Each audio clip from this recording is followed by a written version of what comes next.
Waiting for metro rail at Kazipara metro station. 2024-এর আজকে 31 December, বছর শেষ।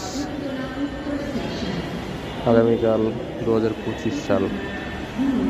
নতুন বছর উপলক্ষে অনেকের মনে অনেক ধরনের আশা, অনেক আনন্দ, কিন্তু আমার মতো বেকার কিছু পার্সন যারা জব সিকার, এতদিন খুঁজে একটা জব পাচ্ছে না বা মনের মতো জব হইতেছে না, হালাল ইনকামের পিছনে ছুটছে, তাদের জন্য বছর চেঞ্জ হওয়া বরং আরো খুব কষ্টের।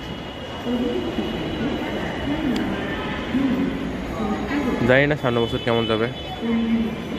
সবসময় আশায় বসতি, আশায় মানুষ বেঁচে থাকে। দ্যাটস ওয়াই ওইভাবে বেঁচে আছি।